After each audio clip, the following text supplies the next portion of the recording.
Coach, well, first of all, congratulations. Why do you think this is just the beginning for this special group, not the end of a journey, but like you said up on the stage, the beginning of something? You know, Pat Riley said something many years ago.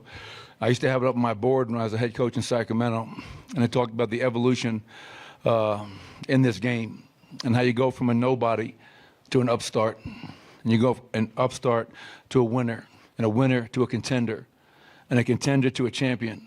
And the last step is after you're a champion is to be a dynasty. So we're not satisfied. We accomplished something this franchise has never done before, but we have a lot of young, talented players in that locker room. And I think we just showed through 16 playoff wins what we're capable of on the biggest stage in the world. And the best part about it is the people I just did that with. I mean, I love those guys. I love my coaches. Stan and Josh Kroenke are incredible owners. Their support, their continued belief. Calvin Booth, first year as a GM. And I just have to say on a personal note, a huge thank you to my mother and father. You know, I just spoke to them, let them know how much they're a part of this. Their love and support all along has meant the world to me. My beautiful wife, Jocelyn, my two daughters, Caitlin and Bridget. I'm a really blessed person, and I'm really enjoying this moment. So don't screw it up by asking a stupid question. All right, I won't. Standing on the front right. Uh-oh. He will.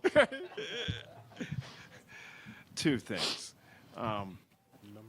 First half, three-point shot just would not go down. So talk about the fight and the feistiness of this team tonight.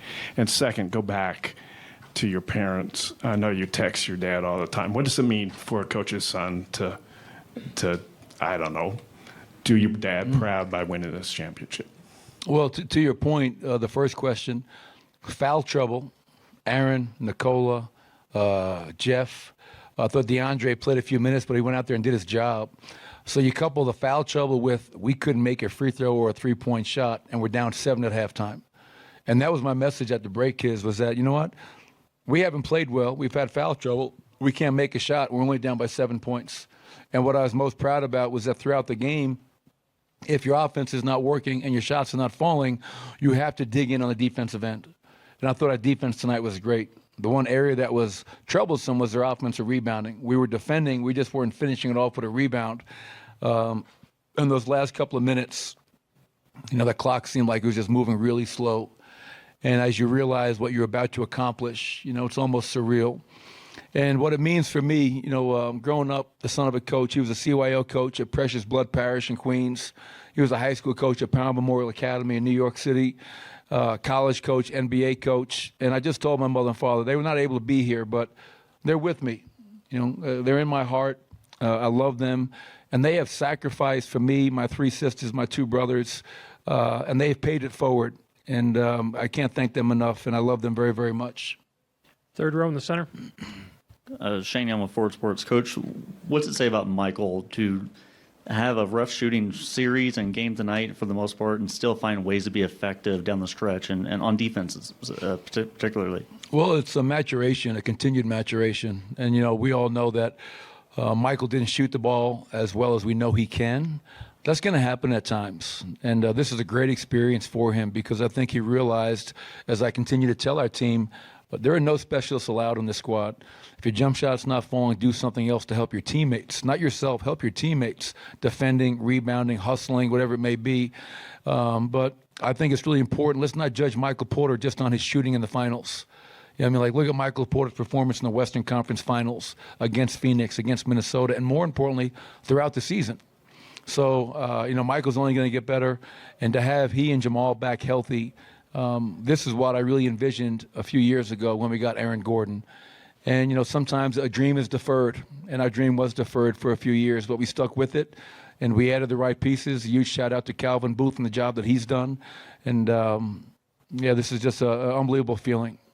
Brandon standing on the right. Hey, Coach, Brandon Cristal, KOA here in Denver. I think I asked you last year at the end of the year as the Avs were going on their run and the Rams had just won. Is there any added pressure? And you kind of downplayed that, but now with them getting that Stanley Cup last year, and obviously the Rams, how good does it feel to know that yours is right up there alongside them, in the Kroenke's trophy case? Well, I was just joking with Josh, as the champagne is being sprayed all over the place. I said, Josh, I'm a rookie at this. I really don't know what I'm doing, but you're used to this. You've won, Stanley Cups, Super Bowls, but our ownership group has been phenomenal throughout this entire process. 8 years is a long time, and very thankful, as I said many times, in allowing us to get to this point, and win a championship. And, Stan and Josh are great owners. They allow us to do our job, and I'm just thankful that we were able to add to that, and I never felt any pressure. There was never any pressure, it was just, and I know they love all their teams, but I will tell you this. Stan Kroenke grew up a basketball fan. He loves his Rams. He loves every other team he has. So I'm not this delicate situation, but he's a basketball fan. He grew up a basketball. Josh played Division I basketball. So I think this one is really special for them. And I have to really make sure I shout out our fans. Like it's, that atmosphere tonight was incredible. And I remember, year one, 8 years ago, and how far we've come and what we've built. And the fans are a huge part of that. And what really touched me was somebody showed me the video of Game 4 when we were in Miami, and to see 19,000 people in this building going crazy. They're a part of this. Our fans are a part of this. So a huge shout out to Nuggets Nation for showing up, representing, and a lot of love for them. Third row over here.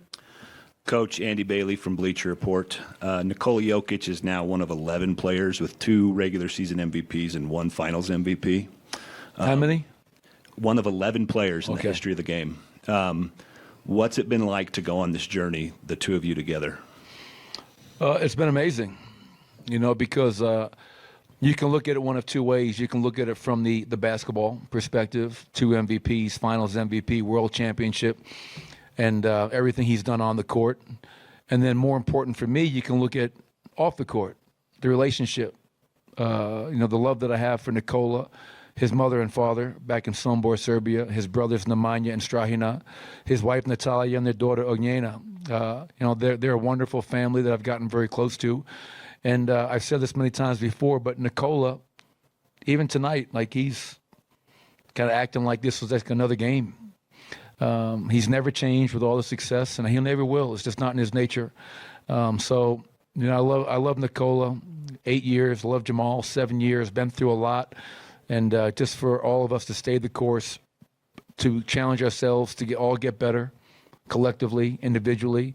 It's great to be a part of such a historically great player who's an even better person, and I mean that sincerely. This is not coach talk.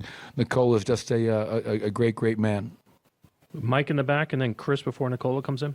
Mike Singer, Denver Post. Michael, I think after the Lakers series, it didn't hit you that you guys were going to the finals until maybe you were on the flight, and you kind of woke up from a dream a little bit. Has it hit you that you guys have won? Have you wrapped your head around it? And if not, when do you think it might hit you? It hasn't hit me, and I don't think it's going to hit me tonight because I'm going to drink too much. These moments are surreal. I mean, like, I got in the league 22, 23 years ago, and I dreamed of becoming a head coach, not knowing if I'd ever be given that opportunity. It doesn't come easy. My father was a head coach once, and he's the best coach I know. So to get to this point, to win a championship is just, as you reflect upon all the people who helped you get here. I mean, my high school coach, Bobby Farrell, Seton Hall Prep. My prep school coach, Tom Blackburn, who passed away last year. The coaches I worked for in college, Pete Gillen. I mean, like, everybody like Greg Campy that gave me an opportunity to grow and improve, to get to this. This is like a many year-long process, and you don't do it by yourself. And from my family, from my wife, from my daughters, from my mother and father, from my 3 sisters and my 2 brothers and everybody else along the way, I just want to say thank you, for believing in me and supporting me and just giving me that unconditional love all the time. Chris, right here in the front, last question. Chris Thomas in Denver Gazette. Back to Michael Porter Jr. What do you think of the spark he gave you there late in the third quarter? You had the play where he dribbled the ball through his legs, and then a minute or two later he hit the big 3. It's just stick-to-itiveness, staying with it, not feeling sorry for yourself. It's one of my favorite poems, D.H. Lawrence, Self-Pity. And, I hate people that feel sorry for themselves. And Michael didn't. All right, I'm not making shots. So what? What else can I do to help this team win a championship? And that play where he went between the legs and finished was an amazing play. And that three that he hit, you could feel the whole arena be like, wow, there is not a lid on the rim. We can actually make shots tonight. So, and I think it's important for everybody to understand that Michael's a young player. He missed his rookie season. He played 9 games last year. And I did my radio show a week ago, and one of the hosts said, a lot of people in Denver are wondering if you're going to make a change to your starting lineup. After a win, mind you. I said, no, of course not. Michael Porter's our starting small forward, and he's a big part of our future. And I know next time he's on the stage, he's only going to be better off for going through this experience. Thank you, Coach. Everybody, thank you. Cheers.